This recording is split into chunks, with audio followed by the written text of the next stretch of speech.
Prosonic experience the finest UPVC windows and doors. 7799779088.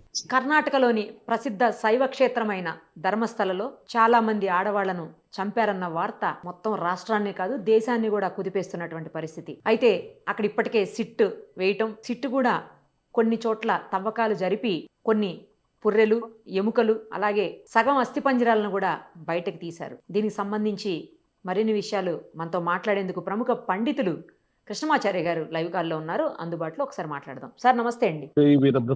నమస్కారం sir. స్వామి, ఎలా చూడాలి? ఎందుకంటే శైవ క్షేత్రం ధర్మస్థల అనేది నిజంగా అసలు పవిత్రమైన క్షేత్రం.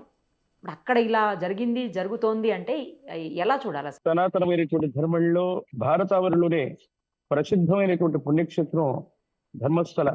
ఇది కేవలం మంజునాథ స్వామి వారి యొక్క శైవ క్షేత్రమే కాదు, జైనులకు సంబంధించినటువంటి ఎంతో ఆలంబనంగా నిలిచినటువంటిది. ఆనాటి చారిత్రకమైనటువంటి ప్రాశస్తానికి నిలువుటద్దంగా ముఖ్యంగా భావించేటువంటి మహోన్నతమైనటువంటి ధర్మస్థల. ఆ పేరే ధర్మస్థల.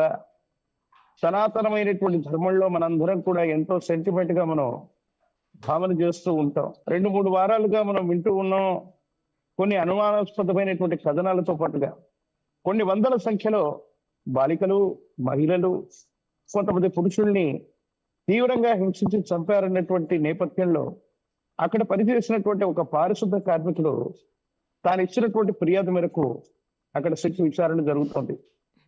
నిజంగా వాస్తవంగా వెంటి తీస్తూ ఉంటే కూడా కొన్ని పుర్రెలు, కపాలాలు ఆ వ్యక్తి చెప్పినట్టుగానే దొరుకుతూ ఉన్నటువంటి సంఘటనలు కూడా మనం సోషల్ మీడియాలో మనం చూస్తున్నాం. దీని అర్థం ఏంటంటే ధర్మస్థలం అనేటువంటి పేరు పెట్టుకుని సనాతనమైనటువంటి ధర్మానికి పట్టుగొమ్మ అయినటువంటి చారిత్రాత్మకమైనటువంటి ఈ కట్టడంలో కొంతమంది నిర్వాహకులు అవ్వచ్చు, ఆ కమిటీలో ఉన్నటువంటి వాళ్ళు అవ్వచ్చు. ఎందుకంటే ఇది ఎండోమెంట్ లో లేదు, నాకు తెలిసి స్వయం ప్రతిపత్తి కలిగినటువంటి ఒక సంస్థ. ఆ ఆలయాన్ని నిర్వహిస్తూ ఉన్నటువంటిది స్వయం ప్రతిపత్తి కలిగినటువంటి సంస్థ. ఇది ప్రభుత్వానికి కానీ ప్రభుత్వ వ్యవస్థలకు కానీ సంబంధం లేనటువంటిది. సనాతనమైనటువంటి ధర్మంలో భగవద్ దర్శనార్థం భక్తులు వస్తూ ఉంటారు. టూరిజం పేరుతో కూడా చాలా మంది కూడా వస్తూ ఉంటారు. మనకు మీడియాలో వస్తూ ఉన్నటువంటి కథనాలను చూస్తూ ఉంటే కొన్ని రాక్షస ప్రవృత్తి కలిగినటువంటి మనస్తత్వాలు కలిగినటువంటి వ్యక్తులు ఆ సంస్థానానికి సంబంధించినటువంటి వాళ్ళు అవ్వచ్చు, లేదా బయట వాళ్ళు చేశారన్నటువంటి విచారణలో అది వెలుగు చూసేటువంటి అవకాశం ఉంది. కాకపోతే సనాతనమైనటువంటి ధర్మంలో ఇలాంటివి జరగడం చాలా మనం అందరం కూడా అటువంటి గొప్ప క్షేత్రంలో ఇలాంటి జరిగింది అంటే మిగతా క్షేత్రాల్లో కూడా ఆచూకీ తెలియక ఎంతో మంది ఇదవుతున్నటువంటి వాళ్ళ విషయంలో కూడా అనుమానాస్పదంగా ఉండవలసినటువంటి అవసరం ఇది కూడా. ఒకరు కాదు, ఇద్దరు కాదు, వందల సంఖ్యలో ఇలా చేస్తారంటే వాళ్ళకి బలమైనటువంటి శిక్షలు పడాలి. దీని వెనుక గొప్ప శక్తులు ఉన్నాయని, లేదా ఆలయ నిర్వహణలో స్వయం ప్రతిపత్తి కలిగినటువంటి సంస్థకి సంబంధించినటువంటి కొంతమంది ముఖ్యమైనటువంటి వ్యక్తుల యొక్క పేర్లు కూడా వస్తున్నాయి. నిత్యం అన్నదానం, విద్యాదానం, ధార్మికమైనటువంటి కార్యక్రమాలు జరిగేటువంటి మహోన్నతమైనటువంటి ప్రదేశంలో ఇలాంటి పాడు పనులు జరగటమే కాదు, హత్యలు చేసే వరకు కూడా వెళ్ళారు. అంటే హత్యలు చేసినప్పటికీ కూడా 10 సంవత్సరాలు 20 సంవత్సరాలు అయినప్పటికీ కూడా ఆచూకీ తెలియనటువంటి వాళ్ళు చాలా మంది మిస్సింగ్ కేసులు నమోదైనప్పటికీ కూడా మరి ఎందుకు ప్రభుత్వ వ్యవస్థలు చర్యలు తీసుకోలేదు? దీని వెనక ఇంకా ఏమైనా కుట్ర కోణాలు ఉన్నాయంటే అక్రమ రవాణా అన్నటువంటి విషయం మనందరికీ కూడా తెలుస్తుంది. కొన్ని సందర్భాల్లో కొన్ని రకాలైనటువంటి మాదక ద్రవ్యాల్ని రవాణా చేసేటువంటి పరిస్థితులు ఉన్నాయి. మనుషులను కూడా అక్రమ రవాణా చేసేటువంటి వ్యవస్థలు కొన్ని ఈ దౌర్భాగ్యమైనటువంటి సంస్కృతిలో కొన్ని పాశ్చాత్య పొగడల వల్ల కొన్ని డ్రగ్స్ అవ్వచ్చు, లేదా మనిషి శరీరంలో ఉన్నటువంటి అవయవాల కోసం అవ్వచ్చు, మనుషుల యొక్క అక్రమ రవాణా కూడా జరుగుతుంది. దీని వెనక కేవలం దేశీయపరమైనటువంటి కుట్రే కాదు, అంతర్జాతీయ పరమైనటువంటి ఏదో తెలియనటువంటి ఒక బలమైనటువంటి కుట్ర కోణం ఇందులో దాగి ఉండేటువంటి అవకాశం ఉంది. ఎందుకంటే విచక్షణ రహితంగా చంపటమే కాదు, వాళ్ళ యొక్క అవశేషాలను సంపూర్ణంగా వాటిని పెట్రోల్ తో తగలబెట్టడము, అగ్నికి ఆహుతి చేయటము, ఆ పవిత్రమైనటువంటి నదీ తీరంలో వారికి సంబంధించినటువంటి పార్థివ దేహాల్ని ఖననం చేసినటువంటి సంఘటన చూస్తే ఎటువంటి ఆనవాళ్లు లేకుండా చేస్తారంటే నాకెందుకు అనుమానంగా ఉంది.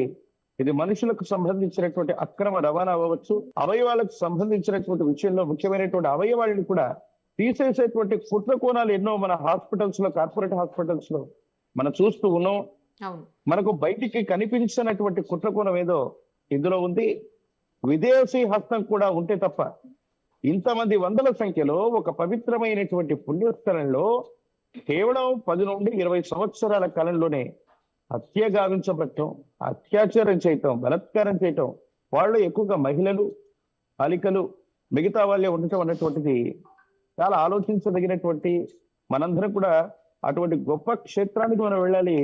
మేము కూడా అనుకుంటున్నాం, సిగ్గుతో తల వంచుకోవాల్సినటువంటి పరిస్థితులు ఈ సనాతనమైనటువంటి ధర్మంలో ఏర్పడతాయి. ఎవరైనా సరే వాళ్ళు శిక్షార్హులే, వారికి కఠినమైనటువంటి శిక్ష పడవలసిందే. సిట్ విచారణ జరుగుతోంది. మేమందరం కూడా సనాతన ధర్మంలో విశ్వధర్మ పరిరక్షణ వేదిక ఆంధ్రప్రదేశ్ అధ్యక్షుడిగా నేను కూడా ప్రభుత్వాన్ని, అక్కడ ఉన్నటువంటి ప్రభుత్వాన్ని, కేంద్ర ప్రభుత్వాన్ని, మాన్యశ్రీ ప్రధానమంత్రి వర్యులు నరేంద్ర మోదీ గారిని, అమిత్ షా గారిని మేమంతా వేడుకుంటూ ఉన్నాం. ఈ స్వయం ప్రతిపత్తి కలిగినటువంటి ఈ సంస్థను వెంటనే ప్రభుత్వం యొక్క అధీనంలోకి తీసుకోండి. సిబిఐ విచారణ జరిపించేటువంటి ప్రయత్నం చేయండి. శిక్షార్హులు ఎవరైనప్పటికీ కూడా, వాళ్ళు ఎంత గొప్ప వాళ్ళు అయినప్పటికీ కూడా వాళ్ళకు కఠినమైనటువంటి శిక్షణ, అవసరమైతే ఇలాంటి వాళ్లకు మరణదండన విధించినా కూడా తప్పులేదు.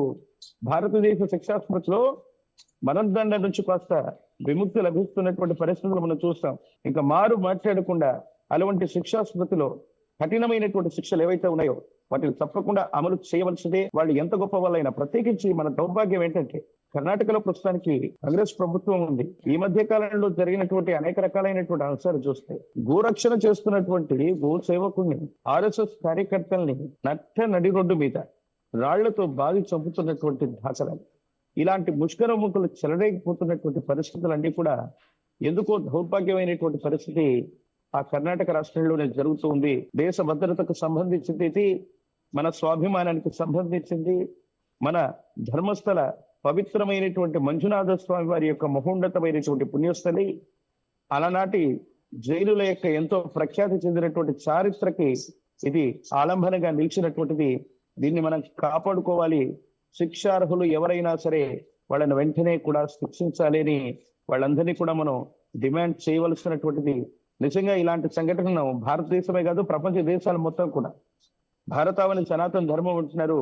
మరి ఆలయ ప్రాంగణంలో జరుగుతున్నటువంటి ఇలాంటి విషయాలను చూస్తే రేపు పొద్దున ఈ దర్శనీయమైనటువంటి పుణ్యక్షేత్రాలకి కుటుంబంతో వెళ్ళాలంటే కూడా మనం ఆధార్ కార్డుని, పాన్ కార్డుని ముందు పోలీసులకు ఇచ్చి వెళ్ళాలేమో. అలా వెళ్ళకపోతే మనం, మన కుటుంబ సభ్యులు మళ్ళీ క్షేమంగా ఇంటికి తిరిగి రాలేమో అన్నటువంటి అపనమ్మకం కూడా మనకు కలుగుతుందమ్మా. ప్రత్యేకించి తిరుమల తిరుపతి దేవస్థాన పరిధిలో ఒక ప్రత్యేకమైనటువంటి నిబంధన ఉంటుంది. క్షేత్రానికి ఎంతమంది భక్తులు వస్తున్నారో వారి వివరాలు ఏమిటి, వాళ్ళు ఏ సమయంలో వచ్చారు, ఏ సమయంలో తిరుగు ప్రయాణం అవుతున్నారు, లేదా ఏ సమయంలో దర్శనం అవుతుంది, దానికంటూ ఒక ప్రత్యేకమైనటువంటి విభాగం ఉంది. కానీ భారతదేశంలో ఇతర స్థలాల్లో అది అనుసరించట్లేదు. దాన్ని వెంటనే అనుసరించాలి. క్షేత్రానికి ఏ భక్తులు వచ్చినప్పటికీ కూడా ఆ సరౌండింగ్ లో 5-10 కిలోమీటర్ల దూరంలో ఎవరైనా సరే క్షేత్ర దర్శనానికి వచ్చేటువంటి వ్యక్తుల యొక్క ఆధార్ కార్డులు అవ్వచ్చు, వారికి సంబంధించినటువంటి వివరాలు వెళ్ళేటప్పుడు పొందుపరచడంతో పాటు మళ్ళీ తిరిగి వెళ్ళేటప్పుడు కూడా ఇప్పుడు ఉన్నటువంటి సాఫ్ట్వేర్ అవ్వచ్చు, అత్యాధునిక సాంకేతిక పరిజ్ఞానంతో విశేషంగా వాటిని అమలు చేయడం అదే పెద్ద ఇబ్బందికరమైనటువంటి అంశం కాదమ్మా. ఇంకా నాకు తెలిసి 100, 200, 300 మంది కాదు, దీని వెనక ఏదో కుట్ర కోణం ఉంది. మనుషుల యొక్క అక్రమ రవాణా అవ్వచ్చు, అవయవాలకు సంబంధించినటువంటి అక్రమ రవాణా అవ్వచ్చు, విదేశీ హస్తం కూడా ఇందులో ఉండేటువంటి అవకాశం ఉంది. అందుకే మనుషుల యొక్క ప్రాణం అంటే కూడా అంత హింసాత్మకంగా వాళ్ళ మీద పైశాచికంగా భౌతికపరమైనటువంటి, లైంగికపరమైనటువంటి దాడులు చేయటమే కాదు, వాళ్ళని తీక్షణంగా వాళ్ళ యొక్క పార్థివ దేహాలను చిదిమేశారు, వాళ్ళని దహనం చేశారు, నదిలో పడేశారన్నటువంటి ఈ విషయాలు వింటూనే మనకు భయం, ఉత్పాతం కలుగుతోంది. రేపు పొద్దున సనాతనమైనటువంటి ధర్మంలో భారతంలో ఎవరు కూడా ఏ రాష్ట్రంలో ఉన్నటువంటి, ఎందుకంటే కర్ణాటక రాష్ట్రంలోని ప్రఖ్యాతి చెందినటువంటి శృంగేరి పీఠం ఉంది. దక్షిణాదిలో మనందరికీ కూడా అస్మదాచార్య పర్యంతం వందే గురు పరంపర అని చెప్పుకుంటున్నటువంటి గురు పరంపరలో ఆదిశంకరాచార్యుల వారి యొక్క సంప్రదాయం ప్రకారంగా శృంగేరి పీఠం ఈ దక్షిణ భారతావనిలోని మన గురు పరంపరకి మూలమై ఉన్నటువంటిది. అటువంటి అద్భుతమైనటువంటి క్షేత్రాలు, మఠాలు, పీఠాలు ఉన్నటువంటి చోటే ఇలా కలుగుతూ ఉన్నటువంటిది నిజంగా మాకు ఆందోళన కలిగిస్తూ ఉంది. ఒక్కసారి వీటి మీద అందరూ కూడా చర్చించాల్సిందే. అవకాశం ఉంటే పరమ పూజ్య మఠపీఠ ఆశ్రమాధిపతులతో అందరితో కలిసి మేము అతి త్వరలో ధర్మస్థలని సందర్శించబోతున్నాం.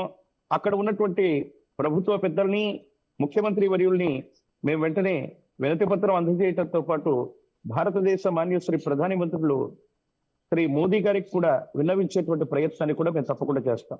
Right Swami, thank you Swami, thank you so much. శివాయ బ్రహ్మణే నమః. వీర బ్రహ్మేంద్ర స్వామిని నమః. సుమన్ టీవీలో మీ పర్సనల్ అండ్ బిజినెస్ ప్రమోషన్స్ కోసం కింది నెంబర్కి కాంటాక్ట్ చేయండి.